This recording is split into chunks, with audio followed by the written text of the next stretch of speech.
Okay, we've started recording now. So, um, yes, do you want to get started? How many of you want to get started? Say big Hari bol. Hari bol. Hari bol. Hari bol. Very nice, very nice. So that was a loud Hari bol. Good. Hare Krishna Mrinalini. And unless you're talking, please mute your uh, Zoom. Okay, mute your phones. So right now, okay, so today we're going to start. And this year I had told you we'll be doing some personalities from Srimad Bhagavatam and also from Lord Chaitanya stories. And today we're going to, I thought we'd start because it's the first session of the year where we are meeting. And you're meeting me, I'm meeting you. So we'll do a personality that you've probably heard of a lot. Okay, but we will be going in a little depth into his story and into the different past different activities of his life. Okay, so how many of you have heard of this name? Okay, so Arav and Ira, can you turn your videos on? Anshika, that's good. Panav, very good. Okay, okay, I think only Ira right now. Ira, I'm waiting for you. Okay, Mataji, I can't turn on my video. maybe you can take the help of your parents. Yeah. Or I could do this Okay. video. So, and mute your phone. Okay. So the thing is, so today we're going to deal with. Okay, let me display the screen, and then you will probably know who that is. So share.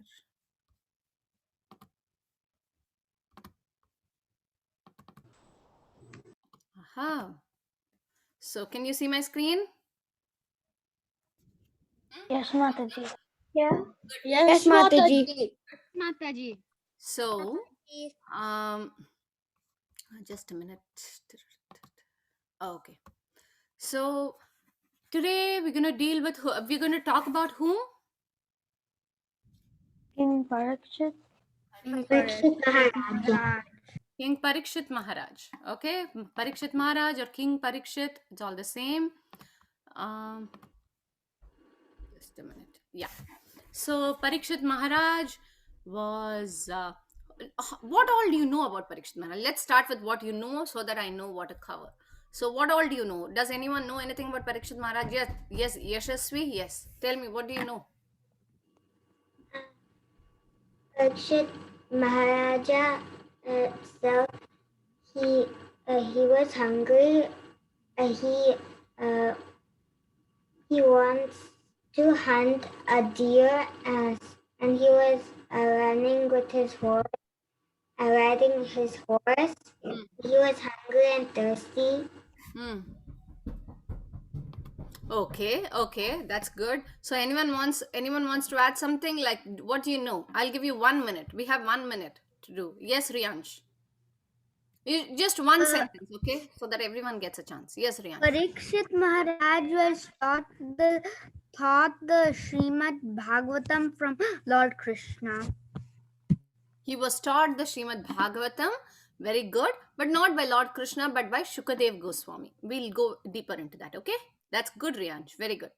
So, okay. So, shall we get into it? You want anyone else? I'll give one more chance. Does anyone else? Mohit, you want to say something? And anyone else? Tanmay, Radhika, you want to say something about what you know about Parikshit Maharaj? Mataji, I want to say something. Oh, yes, Anisha. Yes, go ahead, Anisha. It's Rajchandra. Oh, is this Vrajachandra? I think Krishna Naina has also raised her hand. Yes, Vraja. Yes, go. Go ahead. Parikshit Maharaj is cursed. Hmm. Parikshit Maharaj was cursed. Very good. Very good. Yes. So, very good. We'll go deeper into what that curse was. Yes, anyone else? Is that Shrishna raising his hand? Yeah. Yeah, Shrishna. Yeah, tell me. I have a vague memory, Mm-hmm. but because I read other Lord Krishna topics, but I forgot a little bit about this one. So wasn't he cursed that he turned into a deer in his next life? Yes, he was cursed. That's right, Shrishna. That is, half of your memory is right. He was cursed by the son of a Brahmana. We'll go a little deeper into that. Okay, so anyway, good to know that you all have heard of the name Parikshit. and so we'll go a little deeper into it. Okay. So this photo you see, this is Parikshit Maharaj who's listening, who's having his hand like this and listening, and that on the throne is Shukadev Goswami narrating Bhagavatam. Okay, Bhagavatam or Srimad Bhagavatam. Okay, so now let's go. So now who was Parikshit Maharaj? So Parikshit Maharaj was, you all know King Yudhishthira, right? The Pancha Pandavas, the five Pandavas. Who are the Pandavas? Any one of you can unmute and I know it's Yudhishthira, Kula, Arjuna, Bhima, and Sahadeva, Nakula and Sahadeva. very good, very good. So Yudhishthira Maharaj was, after the battle of Kurukshetra, when the kingdom was back to them. Yudhishthira Maharaj, after the Kauravas were defeated, Yudhishthira Maharaj was ruling very wonderfully. And there is a separate chapter in Srimad Bhagavatam where, Srimad Bhagavatam is the sacred book that all of you may have at your homes. Many of you may have at your homes. And how many of you have Srimad Bhagavatam at home? Mataji. I have all the Srimad Oh, very good. Yes, Mataji. Very nice. Do you know how many cantos are there in Srimad Bhagavatam? I think 12. We have every single Srimad Bhagavatam there is. 12. Good, very good. Who said 12? Me. Me, Mataji. Okay. Riyan, Shashank, Bala, so many of you. Very good. Yes, it is 12. And 12 cantos. Yes. So I'm gonna be joining on my computer. Okay. But mute yourselves, okay? Please, kids, if you're not talking, I want all of you to mute yourselves and have your camera on, okay? Radhika, can you turn your camera on? Okay. Anirudh as well. Okay. So, the thing is, so Yudhishthira Maharaj was ruling very wonderfully, and it is said that when Yudhishthira Maharaj was ruling, none of the citizens had any problems. There was sufficient water, there was sufficient minerals, there was sufficient gold, there was sufficient jewels, there was sufficient food for everyone, there was sufficient clothing for everyone, there was sufficient place to do cultivation, to cultivate food grains, and everything. The farmers were happy, all the classes of men, the brahmanas were happy, the vaishyas were happy, the kshatriyas were happy, everyone was happy in Yudhishthira Maharaj's rule. And it is said that even though there was so much in his kingdom, Yudhishthira Maharaj was always thinking only about the lotus feet, only about the lotus feet of Krishna. So he was such a wonderful devotee, and he was always ruling the kingdom thinking about Krishna. He was not thinking of anything else. Oh, how can I get this gain? How can I become famous? How can I do this? How can I conquer that person? How can I do this? He was not thinking like that. He was thinking only whatever service I could do to Krishna, what service I can do to the kingdom, how can I serve Krishna by serving the kingdom? So that is how he was thinking. And it is said that even even in the heavenly planets, people were actually, looking at Yudhishthira Maharaj's kingdom and feeling envious, And so this was Yudhishthira Maharaj. And now, why am I talking about Yudhishthira Maharaj when and the topic of today is Parikshit Maharaj? That is because Yudhishthira Maharaj, so when this entire battle was happening, so the Pandavas, they had only one son, and that one son who was, after the battle, who survived the battle, and that was Abhimanyu. Who was that? Abhimanyu. So this Abhimanyu, but even I'm sorry, he was not. See, even he passed away. Sorry, I'm not. So so Abhimanyu was passed away, and Abhimanyu had his wife who was Uttara. And this Uttara, so Abhimanyu passes away in the battle, and then Uttara is there, and Uttara is actually pregnant, and Uttara is pregnant with the only higher of the Pandavas. So everyone else has passed away, and only Abhimanyu has this one child. And so after Pandavas, this is the only successor for the throne, right? Because Yudhishthira Maharaj is having this wonderful kingdom that is very expertly ruling, but there is no higher to the throne. There is no one else who can take up except this one child. And who is this child? Your voice is echoing. Okay, can you all mute your phones? Now it's not echoing. Okay, good. So, and this son is none other than this son is going to be Parikshit Maharaj. We'll talk about him. But basically, Uttara is pregnant. And what happens when Uttara is pregnant? Uttara is basically the daughter-in-law of the Pandavas. And when Uttara is pregnant and she sees this Brahmastra, this Ashwatthama releases this demon Ashwatthama. He releases, not a demon, sorry. Ashwatthama is basically from the other party. So he wants to kill all of the Pandavas. So, and he understands that, the only successor after these Pandavas are gone is this child in the womb of Uttara. So, I have to do something to kill that child. Okay. So, Ashwatthama releases this Brahmastra, and this Brahmastra has the capability that from remote you can release this weapon, and it will go and exactly to the person who was targeted. It will go and reach them and kill them. It won't kill anyone else. It will kill only that person. Okay, just like Prabhupada gives this example. If you have a nuclear weapon or something and you put it somewhere, everyone around will be killed. But this Brahmastra was I can still hear my head. Mataji? Can you all please mute your phones? Wait, let me mute. If you've not muted. You can mute everyone. Yeah.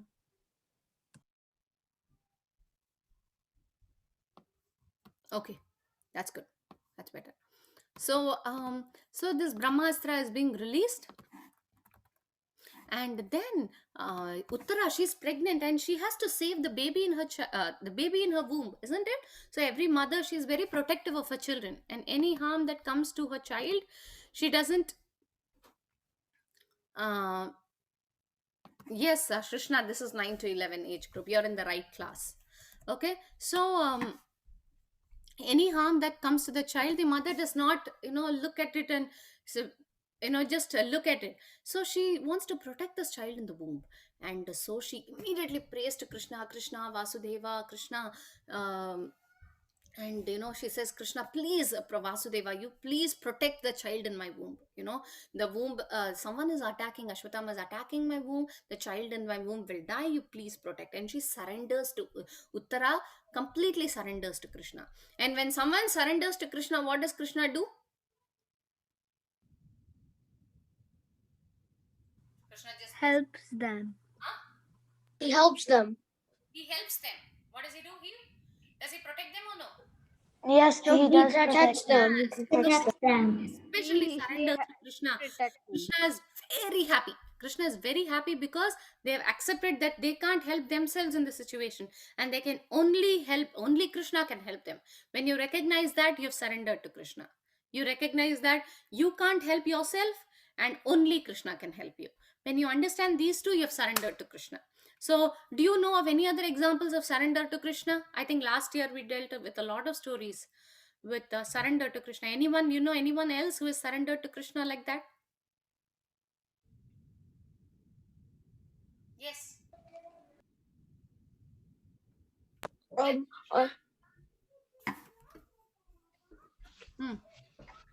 Yes, who wants to answer?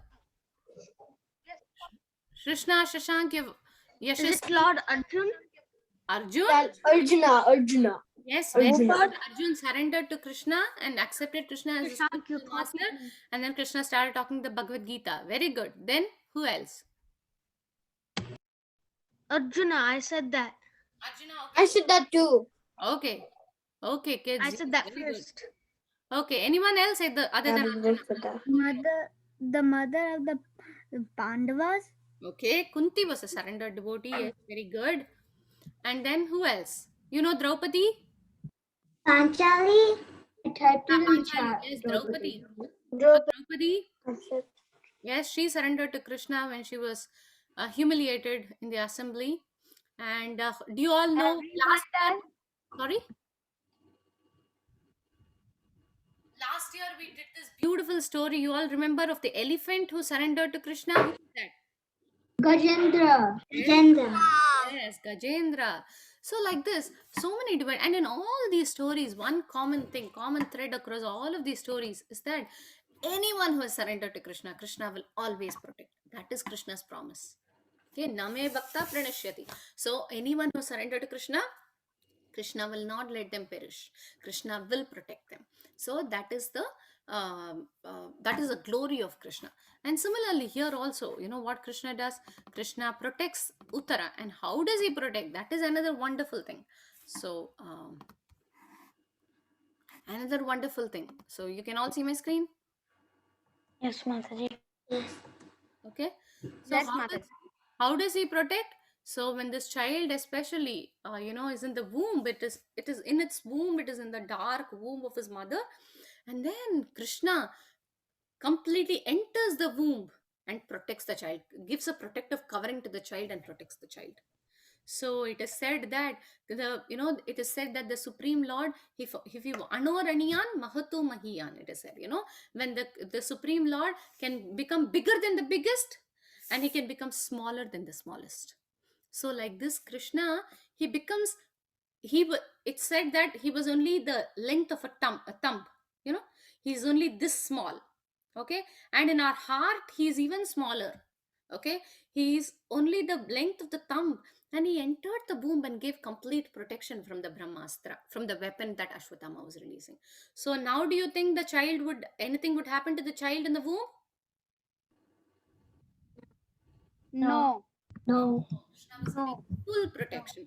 And you see the picture there, No. Krishna was entering, and he had these four arms, like, like the one arm he was having the mace, one arm the chakra, one arm the lotus flower. So he was like this, he was giving complete protection to the child. And then this child also sees completely, even in the womb, even though it is dark, the Supreme Lord is so effulgent. Effulgent means shining. So the baby could fully see the Supreme Lord, and it could take darshan of the Supreme Lord. It could take, we all go to the temple now. Now we're all grown up, we can walk to the temple. When we were little, our parents used to carry us, but that was after birth, right? But this child was special because this child could see the Lord even before birth. Okay. And that was because of his mother who prayed to Krishna, and therefore this child was very, very special. So it was a devotee, this child was a devotee even before birth. And this child also comes from a very great family lineage, like, just like, all of your parents are very pious. That's why they've enrolled you to this Krishna class, to the Sunday school Krishna class, Gopal's garden. Why? Because your parents, they all want you to learn about Krishna. Similar, but and this child also, it is from a much glorious dynasty. Who's the grandfather of this child? Who's the grandfather of Parikshit Maharaj? Anyone? Arjun.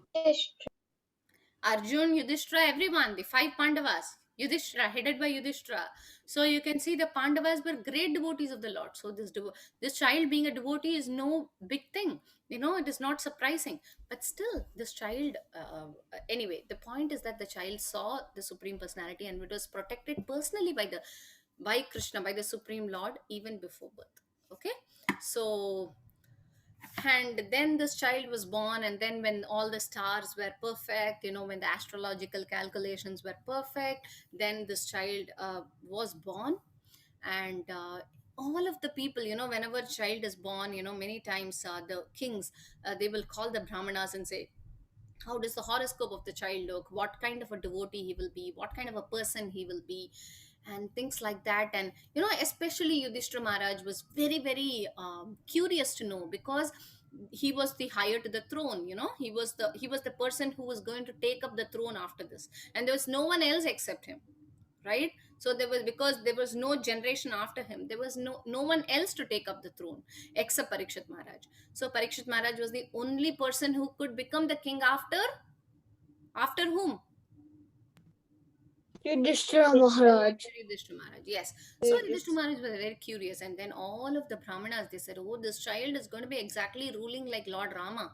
Rama Rajya. He will be perfect in the way he rules the kingdom, and he will be a perfect devotee, and he will be in the battlefield. He'll be as strong as a lion." And when coming to dealing with elders and brahmanas and women, he will be very forbearing. He will be very tolerant. Hmm?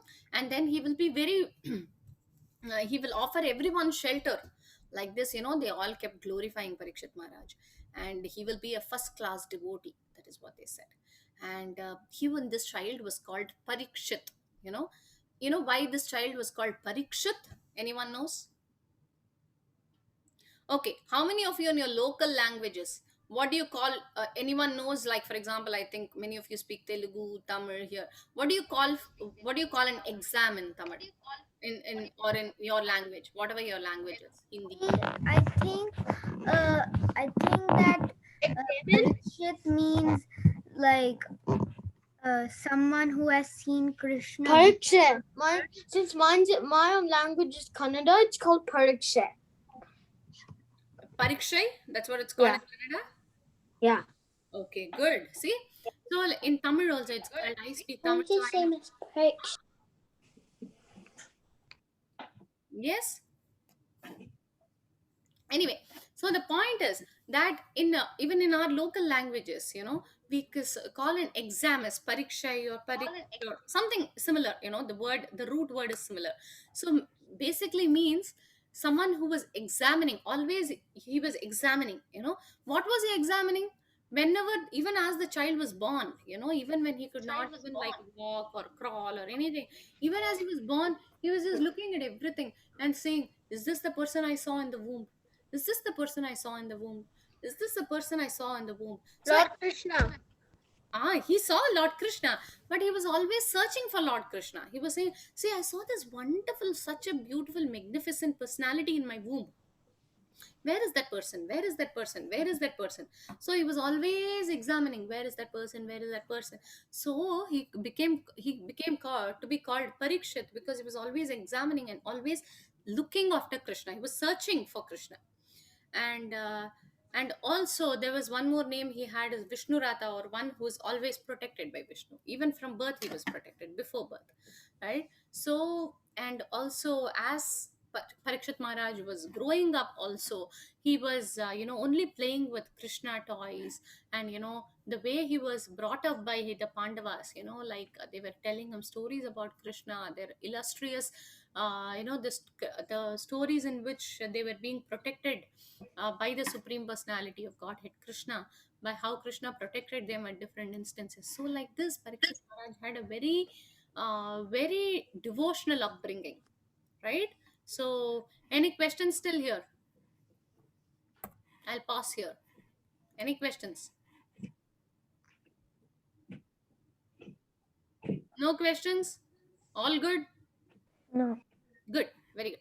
So Yudhishthira Maharaj then retires, and so then days pass by.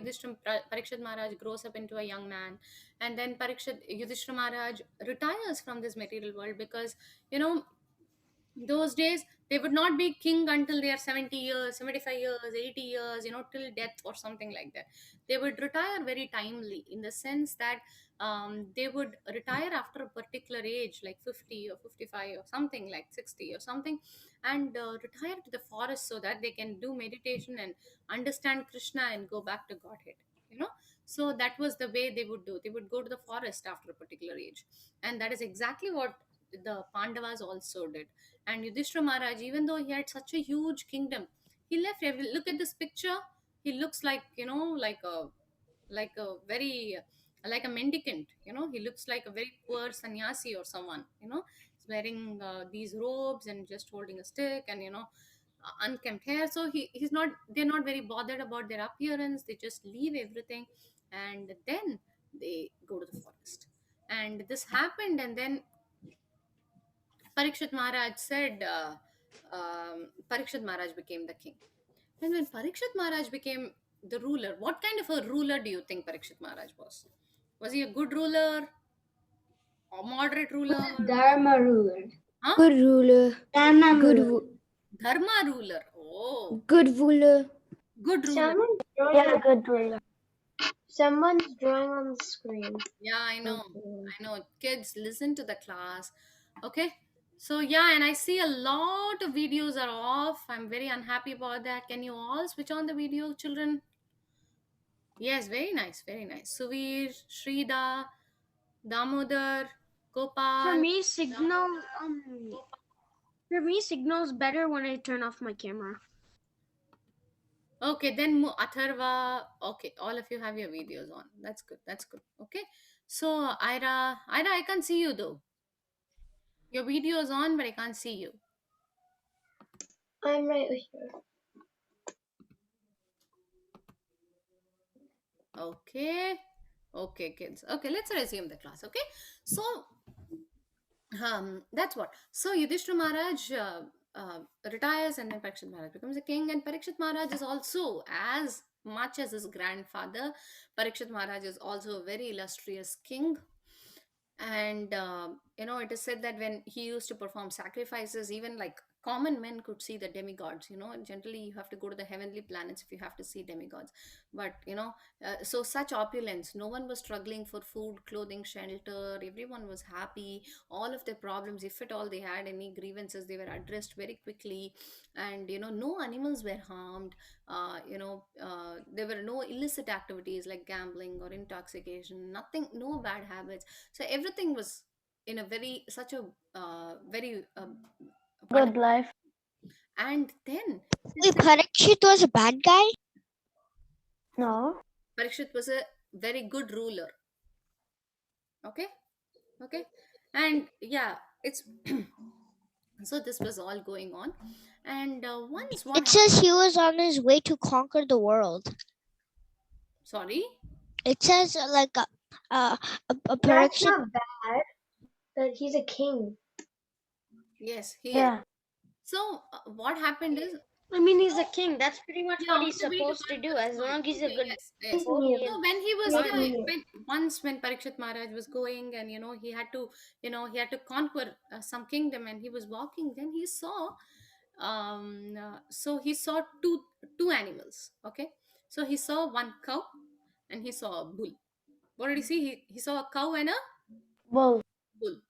And these two, and there was this dark personality, this dark person. You see this person, he was like, he was not looking that great. He was like, just like some kind of demonish personality. And he was hurting this cow and a bull. One cow, one bull. And then immediately Parikshit Maharaj, he takes a sword and he starts chastising this person. And see, it is just one cow, one bull. And Parikshit Maharaj gets so angry. Okay, so cut that and come to the current world. We see so many animals are harmed. Millions and millions of animals are harmed every single second, for the pleasure of the tongue, so that people can eat meat. So what kind of a situation we are living in versus what kind of a world Parikshit Maharaj was leading, right? So Parikshit Maharaj, even though it was just one cow and one bull that was being herd, he got very ferocious, and he started asking this person, "Who are you?" Hmm? And meanwhile, he was looking at this cow and the bull. And this cow and bull, so I mean, that is why I wanted to go little deeper into Parikshit Maharaj's story, because we all know Parikshit Maharaj heard Srimad Bhagavatam, but we don't know a lot of inside stories, right?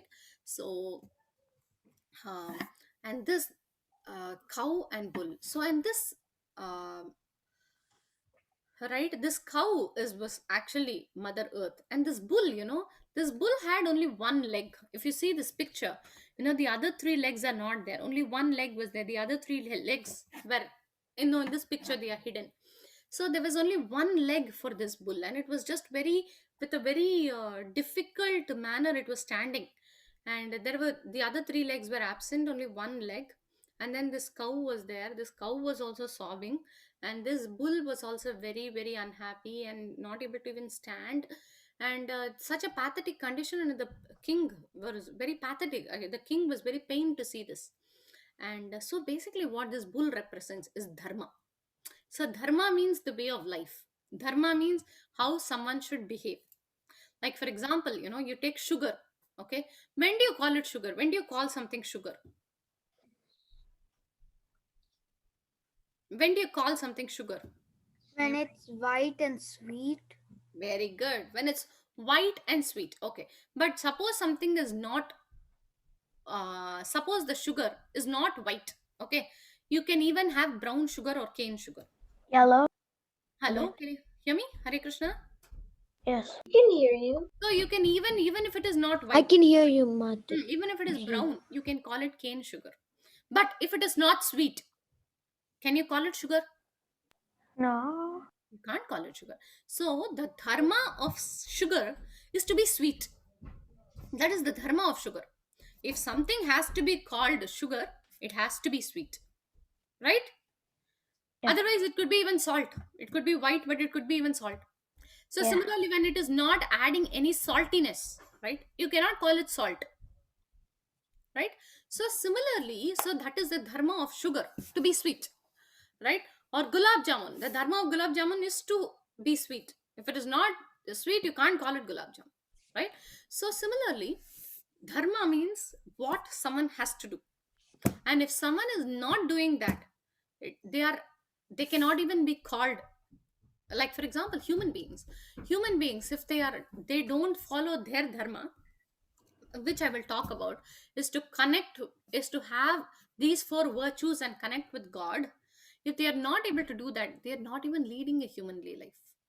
Okay, so these four legs of dharma, can you all see my screen even below? Yeah. What can you read? Yeah. Yeah, we can see. Quality, austerity, Quality, austerity, clarity, Cleanliness, mercy, mercy, and truthfulness. truthfulness. Quality, austere, Cleanliness, cleanliness, mercy, and and truthfulness. truthfulness. Quality, austerity, Cleanliness is not a word. mercy, and Okay, truthfulness. Cleanliness is not a word. okay, good. Quality. So this so these four legs actually represent four. That's 5. No, that quality is just what are the four qualities. So it's just, Oh. so these four legs of dharma. So this bull represents dharma, and these four legs represent these four qualities. And what are these qualities? Austerity. Austerity means, there is always some austerity in life, right? Austerity doesn't mean just going to the forest and standing in one leg and like Hiranyakashipu did or something. Any hard work you take in life, for for knowing more about God, for self realization, for anything austerity is required, right? Like for example, you have to study for an exam, right? You have to sit and study. You may not like it, but you are forced to do it, right? Like when you go out in the cold, right, it is freezing, it's literally freezing, but if you have to go out, you try to cover up the snow, but it's very cold, you feel cold, right? So that is some austerity, but then you try to cover up that austerity by putting on a coat, but there is some difficulty, right? So people in those days used to take a lot of austerity to be able to realize God, to realize Krishna, to be connected with God. Okay, so to be connected with God, people used to take a lot of trouble, in the sense it is a very good trouble. Just like, when you want to come up in life, you have to take up some troubles. Like that, when you want to connect with God, you have to take up some troubles. Like for example, you may want to wake up early in the morning and chant Hare Krishna, or you may feel like just lazing around on a Sunday, but you will come to the temple to attend Sunday school. That is an austerity you're taking up, right? So like that, or sometimes, but it is all pleasurable when you do it for Krishna. It is pleasurable austerity, right? So like this, so that is austerity. And cleanliness, people used to be very clean. How many of you keep your rooms very clean? How many of your parents tell you, no, your room is not at all clean? Hey, so and so, Mrinalini, Shrida, Suvir, Arav, Radhika. How many of your mothers tell you, oh, why is your room so untidy? Oh, Suvir, Shrida, see, Radhika, see, so many hands are up. So like this, cleanliness. And mercy means what? Being merciful to all living entities. So one classic example of not having mercy is to eat meat, right? When people cut animals and eat, that means that they don't have mercy towards other living entities. And when you talk harshly towards other people, when you talk harsh, it means you have no mercy. So in these situations, we are not displaying mercy, right? So we should be always loving towards everyone. We want to share things with others as children. Many times you share things with others, then that is very merciful. So you're very compassionate, Mataji? very kind. So that is mercy. And you want to help your friends, you want to help people who sit next to you, you want to help people who are struggling, you want to help different people. So that is mercy. And truthfulness, never telling a lie. So never telling a lie, always acting as per uh, rules. and never lying to parents, elders, siblings, like this. So that is also a great quality. So like this. Mataji, Yes. I have a question. Yes. Who was that? Very good. Yashasvi is saying if you do bad things, Krishna. it's called adharmam. Yes, correct, Yashasvi. Very good. So when you don't follow these four things, Mataji? yes. Who was that again? Sorry, dear. Who was that? Krishna, my video is like cutting off, so that's why you probably might not be able to hear me, but Okay. Okay. That's fine. so so if it's true, if you're not telling the truth, does it count if, like, for example, if you, let's say you broke something but your parent doesn't notice, is that telling a lie? Because you're not, Hide something intentionally, that is also a lie. Yes. When you hide something from. like, if your dad asks you, if your parent asks you about it, Hmm. And then what do you if you tell the truth, see, basically, yes, it is still a lie in a different form. At least, I mean, in one sense, it's lesser because at least when your dad is asking, you're not like explicitly saying, no, no, I didn't break it. You say you broke it. That's good. But on another sense, you should have told your mother or father. Okay. But you just hid, saying, oh, if I do this, I may be in trouble. Let me not tell them right now. So the intention is still not 100% pure, right? Agree? Yeah. Yeah. So in that sense, yes, it is not the best of truthfulness, right? So yeah, if someone was perfectly truthful, they would, as soon as they broke, they would go and tell, yes, Amma, I broke this, I'm sorry about this, we'll do something, I won't repeat this further. Okay. So anyway, so yes, Mokshit, you wanted to say something? Yeah. There's four when you're doing arati. There's four different things. Before you do arati, you need cleanliness, and when you're doing arati, you need mercy, and also truthfulness, and yeah, austerity to the temple. Very nice. You're saying that when you're doing arati, you're trying to follow all of these four qualities, right? Yeah. Very good, Mokshit. That's fantastic. I'm so glad to hear that. See, so like this, you can also see, all of you can relate how you can follow these four things in your life, and so that's why I wanted to put this here. And so this, coming back to the story, this was a little diversion. So basically, and then in Kali Yuga, so when Parikshit Maharaj was ruling, and the earlier Yuga, anyone knows what Yuga Krishna came in? What age was that? So now we are in which age? What Yuga is this? Kali Yuga. Kali Yoga. Kali Yuga. Kali Yuga. So what was Kali Yuga. Kali Yuga? Varka Yuga. Okay, I mean, I think you've heard the name somewhere. Vaparyu, Very good. Vaparyuga. Dwapara Yuga, yes. So Dwapara Yuga, what happens? Dwapara Yuga, Krishna came, and Dwapara Yuga was getting over, and the Pandavas were retiring. Battle of Kurukshetra was fought, and then the Pandavas were retiring. Actually, Krishna leaves the material world. I'm sorry, goes back to his planet Goloka, and the Pandavas were retiring, and then Parikshit Maharaj was ruling, and then this time was actually the end of Dwapara Yuga, and Kali Yuga was actually starting. And when Kali Yuga was starting, this Kali Purusha, so basically this black person here is Kali Yuga personified. Kali Yuga put as a person was this Kali Purusha. And when this Kali Purusha was hurting, and as soon as Kali Yuga started, what happened? All inauspicious things started happening. And what one classic example of inauspiciousness is that cows were being hurt. Cows and bulls are generally protected, and Lord Krishna, when he came, he showed personally how cows should be taken care of in Vrindavan. So but when cows are being hurt, we know that we are in Kali Yuga. Kali Yuga is generally a very inauspicious yuga, because it is said that a lot of quarrel and hypocrisy is found in Kali Yuga, and people are forgetful of Krishna, and people are forgetfulness of dharma. Like Yashasvi said, a lot of adharma happens. Okay, so and then Parikshit Maharaj immediately he sees this Kali Purusha, and then he says, "Hey, how dare you in my kingdom? Even the like the most helpless are protected completely in my kingdom, and you, as a single person here, you're trying to hurt a cow and a bull. How dare you? This cannot happen in my kingdom, and because you have done this, I will be killing you." And he takes a sword and he attempts to kill him, and immediately, as soon as Parikshit Maharaj takes such severe punishment, see how severely he's punishing even a small offense, and that is how he maintains his citizens to be very happy.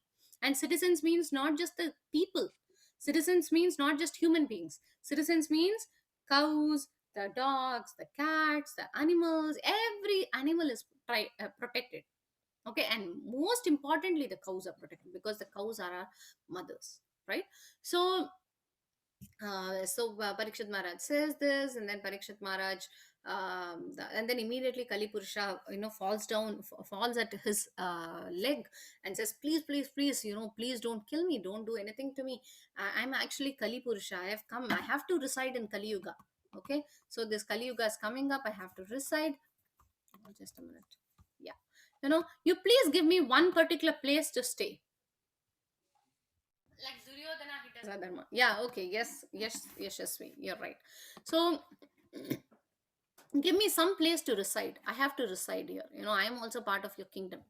And then Parikshit Maharaj says, okay, you will reside, but you can reside in wherever bad activities happen. And Parikshit Maharaj was in that sense confident that nor bad activities do not happen. So he said, you can reside wherever bad activities are happening, like wherever meat eating is happening, wherever people are drinking and smoking, you can reside there. So, and wherever, so which means what? Whenever you do such things, your a lot of inauspiciousness is coming to you, a lot of sin is coming to you.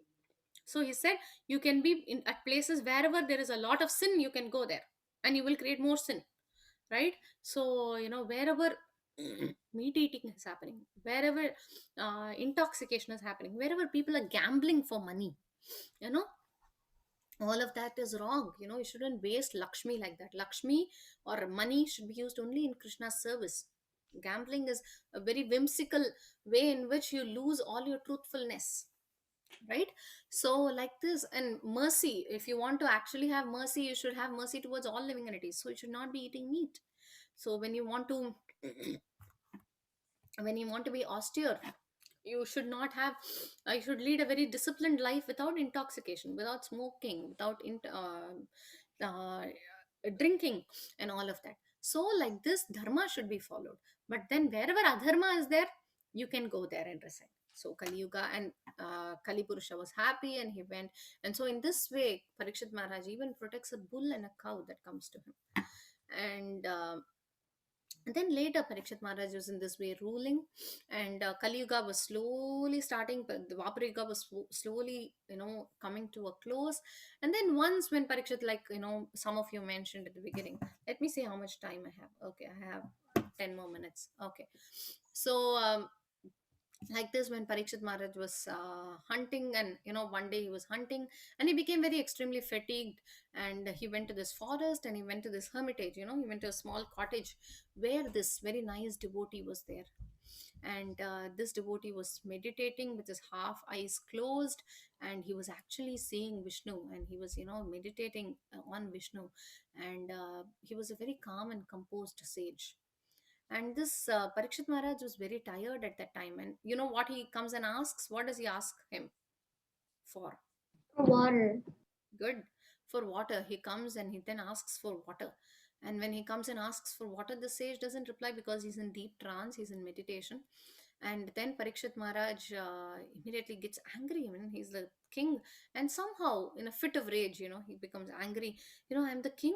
The king has come, and when the king has come, generally we welcome in such royal splendor, and nothing is there, and he's not even able to give me water. And immediately he feels a little offended, and there's a dead snake lying around, and he angrily places it on top of the shoulder of this Samika Rishi. What is the name of this Rishi? Samika Rishi. Good. Shamika Rishi. Yes, Mohit. So Shamika Rishi. So the Shamika Rishi, on top of Shamika Rishi, he puts a dead snake and then goes back to his kingdom. And then next, what happens is Shamika Rishi has this son. He's a very young little son, and this son is very angry with Parikshit Maharaj, and he says, How dare he disrespect my father? How can he put a dead snake on my father?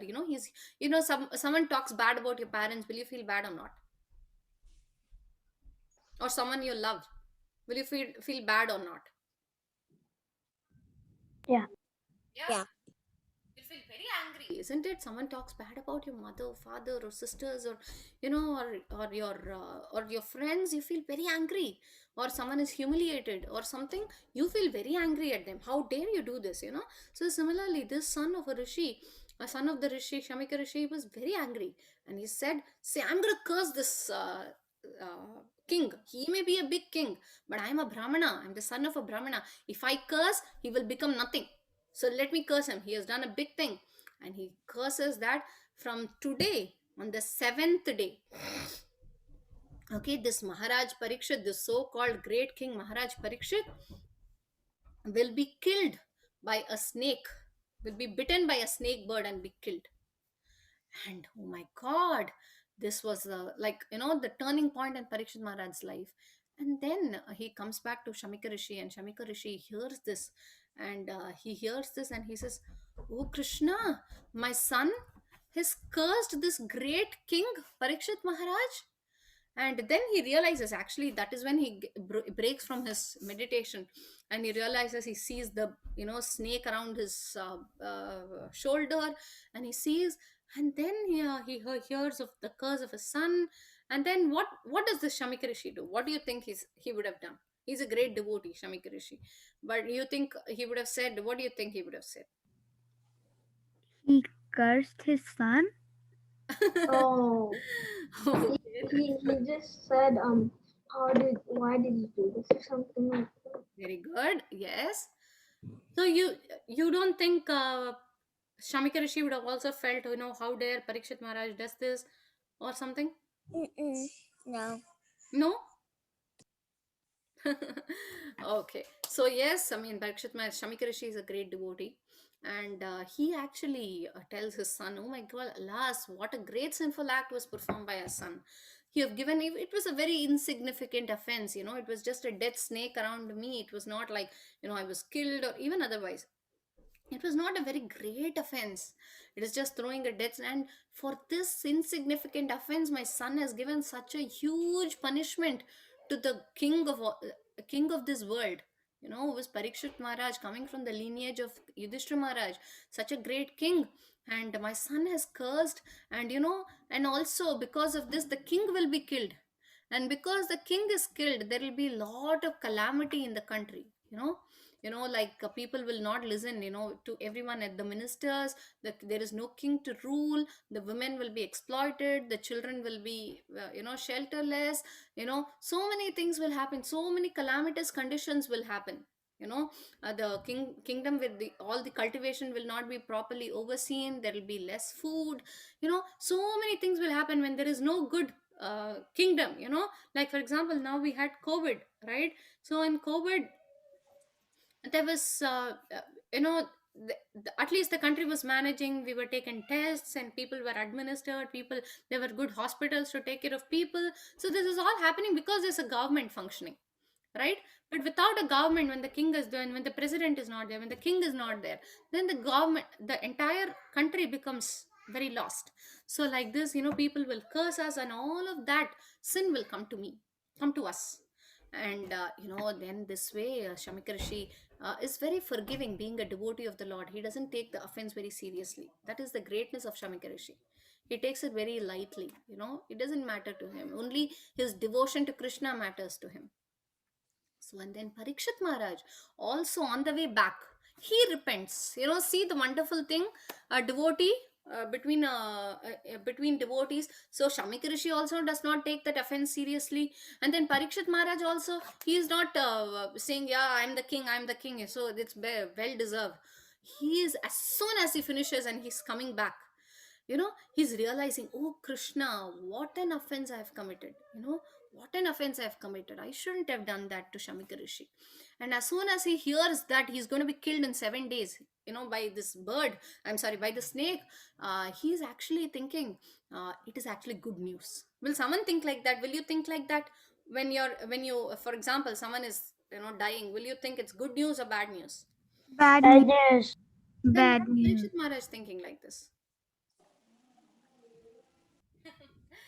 So this is interesting. So I will stop here. Maybe we have little time, but you want to continue for a few more minutes, or you want to be done? I want Continue. to Continue. continue. Right. Very Continue. okay. If you have very little Continue. time, so I'll probably continue. I'm very happy to hear that. So Parikshit Maharaj is, he accepts that as good news, and he says, "Very good. I made a mistake. Let me take the repercussions for it. Let me accept whatever punishment is given to me."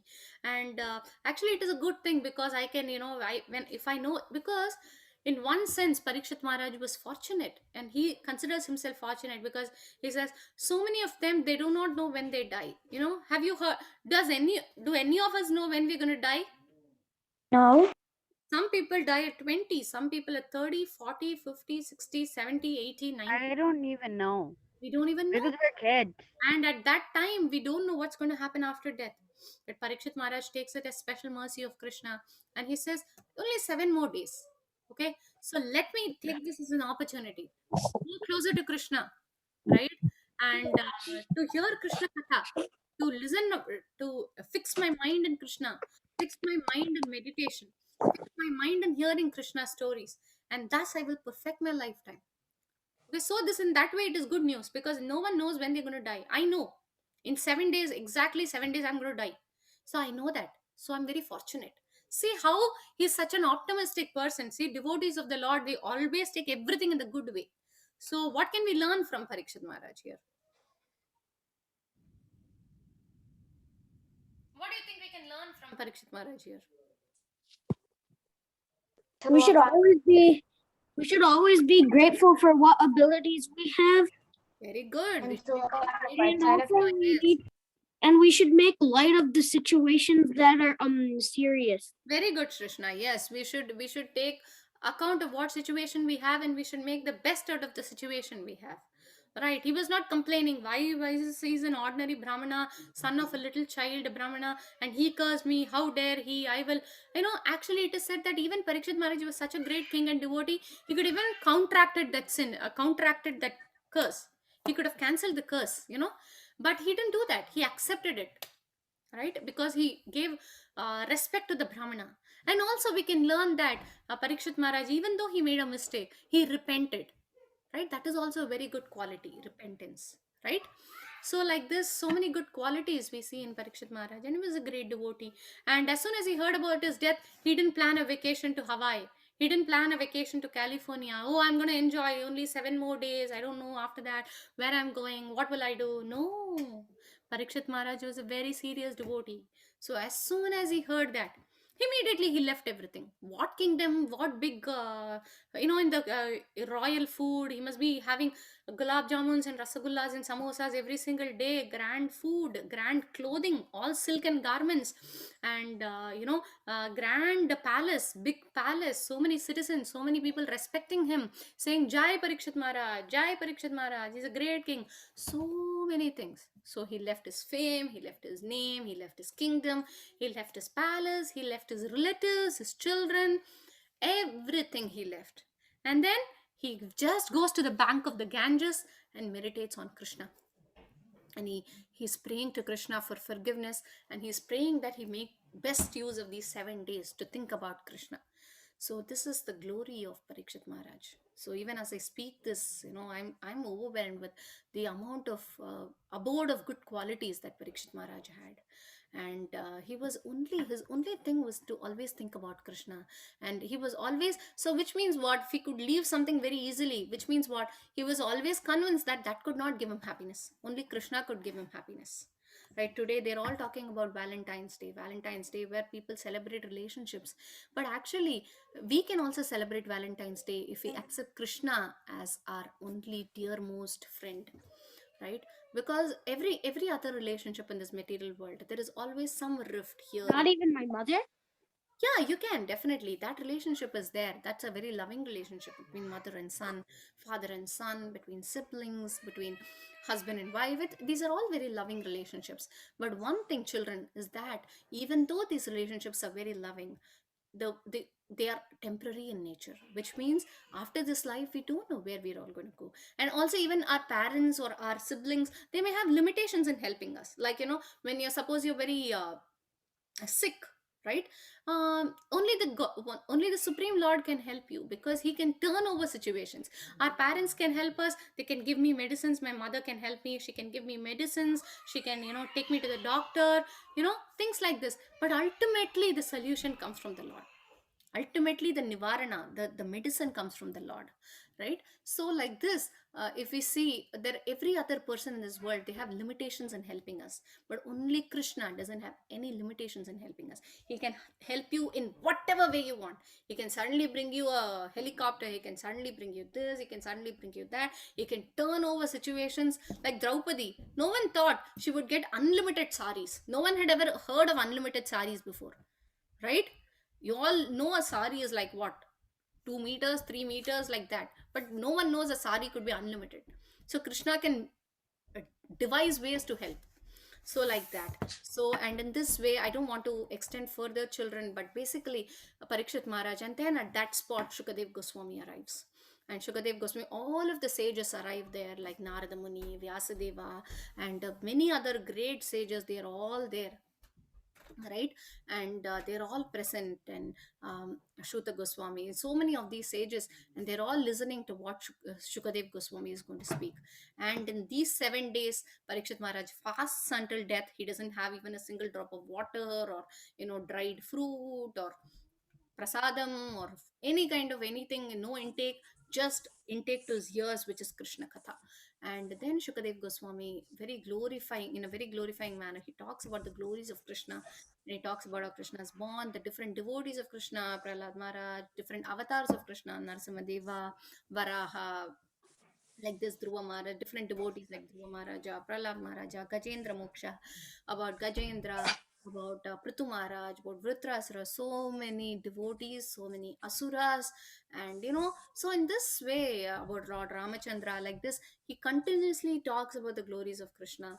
And when Parikshit Maharaj hears this, he's completely purified. So what happens when you hear Krishna Katha? What happens when you hear about Krishna? Anyone? Anyone?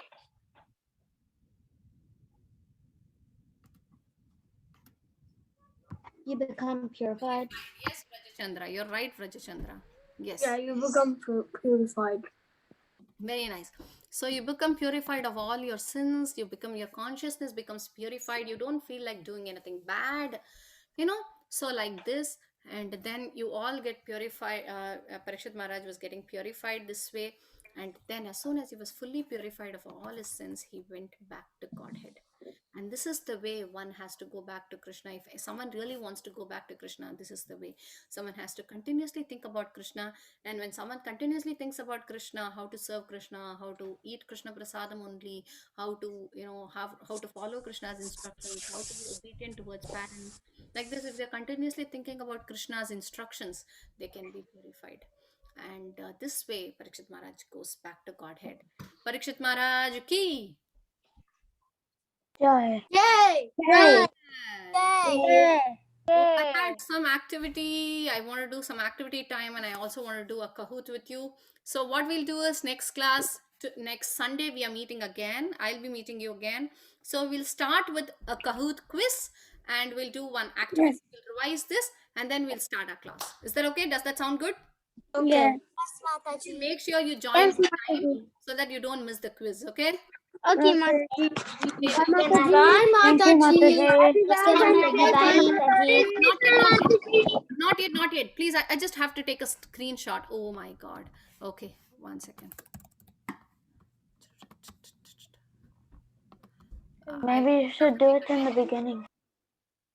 I should make it in the beginning, no? Yes. 1 second. Just a minute. Okay. And then just a second, viewers.